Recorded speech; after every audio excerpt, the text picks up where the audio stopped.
السلام عليكم ورحمة الله. غندير واحد المراجعة سطحية على clauses and sentence structure اللي تيقرا شي حاجة متحدة بالضبط متعلقة مثلا clauses أو لا structures ديال sentences in general يدخل البلاي ليست وراه غيلقى كل درس بالتايتل ديالو. This is a main revision. وفي هذه المراجعة غادي نشوفوا clauses, subordinating conjunctions، وغادي نشوفوا simple and compound sentence, complex and compound complex sentence, Adjective Clauses, Adverb Clauses and Noun Clauses. نبدأ على بركة الله. We start with main and subordinate clauses. A main clause is a group of words that contains a complete subject and a complete predicate, also known as independent clause. A main clause or independent clause can stand alone as a complete sentence. Example, John drank the morning tea. This is an independent or a main clause. A subordinate clause also contains a subject and a predicate, but it cannot stand alone.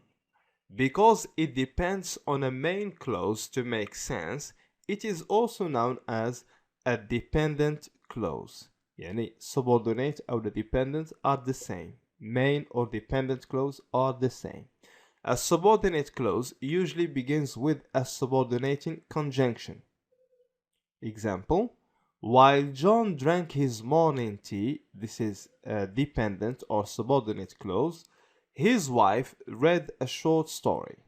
Subordinating conjunctions are, it depends on time, place, manner, clause, concession, or condition. For example, in time we have after, as soon as, before, since, until, etc. Place, where or wherever. Manner, as if, as though, etc. Cause, because, since, so that. Concession, although, even though. Condition, if, and unless. A subordinate clause might also begin with a relative pronoun such as who, whose, whom, which, that, or what. In some subordinate clauses, the connecting word also serves as the subject of the sentence or of the clause. Simple and compound sentences. A simple sentence has one complete subject and one complete predicate. The subject, the predicate, or both may be compound. Example, subject and predicate. Most dogs are friendly. They provide pleasure and companionship. This is compound predicate. A compound predicate provide pleasure and companionship. Dogs and cats give us the gift of real love. This is a compound subject, dogs and cat. Two or more simple sentences, each considered a main clause or an independent clause, may be combined to form a compound sentence. So two or more simple sentences can be compounded to form a compound sentence. Main clauses can be joined to build a compound sentence by using a comma followed by conjunction. A comma followed by conjunction like this one. John can't hear the alarm clock, comma, and his dog wakes him. Okay, so this is a comma followed by a conjunction such as or, and, but. Fun boys. However, a conjunction is not necessary to form a compound sentence. A semicolon may be used to join two main clauses without a conjunction. This is semicolon, and it can serve to join two main clauses. Example, John can't hear the alarm clock. His dog wakes him. So if we put full stop here and we capitalize the H here, we have two main clauses. And we can join them together with a semicolon. Okay, a semicolon is also used before a conjunctive adverb such as however. Example, John can't hear the alarm clock, semicolon, however, comma, his dog wakes him. Now with complex, compound, complex sentences. A complex sentence contains a main clause and one or more subordinate clauses. Example, we cooked dinner while we watched the TV. The main clause is we cooked dinner because it can stand by itself alone. Subordinate clause, while we watched the TV. Do not be confused by the phrase we cooked dinner, which is a complete sentence. حيث لو حطيناها بوحدها تقدر تعطينا complete meaning, complete idea. The complete subordinate clause is while we watched the TV. ولكن راح تعتبر subordinate clause بادي من while we watched the TV, which has no meaning, which cannot stand alone as a sentence. A compound complex sentence, another type, has more than one main clause and one or more subordinate clauses. Remember this, a compound complex sentence has more than one main clause and one or more subordinate clauses. Example, I was having a shower when Samir called and I didn't hear the phone ring.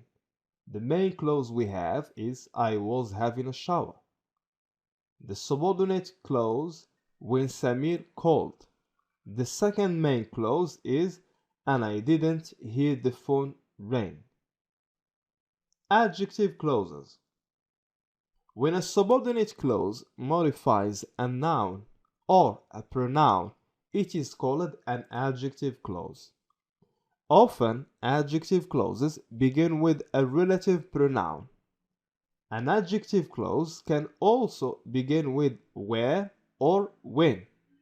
Example, the picture that I brought for your birthday was broken by my son. That I broke for your birthday modifies the noun picture, because which picture we are talking about? We are talking about the picture that I brought for your birthday. That's why we have the whole thing that I brought for your birthday modifies the noun picture. Relative pronouns, we have that, which, who, whom, whose, whoever, whomever, what, and whatever. Now with adverb clauses. An adverb clause is a subordinate clause that modifies a verb, an adjective, or an adverb. It's used to tell when, where, why, to what extent, or under what conditions. An adverb clause is usually introduced by a subordinate conjunction. Example, I will eat my meal after John eats his. Okay, an adverb clause, after John eats his. Under what condition? After John eats his meal. Noun clauses. A noun clause is a subordinate clause that acts as a noun. Consider the examples. Our profits depend on our pricing formula. This is a noun, profit or profits. Second example, whether we make a profit depends on our pricing formula. This is noun clause. Whether we make a profit, the whole thing is considered a noun clause. The clause in the second sentence here, whether we make a profit, replaces the noun profits in the first sentence. Noun clauses can be used in the same way as nouns. That means as subject, direct object, object of a preposition, and predicate noun. Examples, whoever takes the last ice cube should refill the tray. This is a noun clause that functions as a subject. Do you know how Moroccans deal with coronavirus? This is a noun clause, functions as direct object. We were anxious about what would come next. What would come next? Object of preposition about. We were anxious about what? About what would come next. The following words are used to introduce noun clauses. How, however, that, what, whatever, when, where, which, whichever, who, whom, whoever, whomever, whose and why. نتمنى لكم التوفيق and see you with exercises.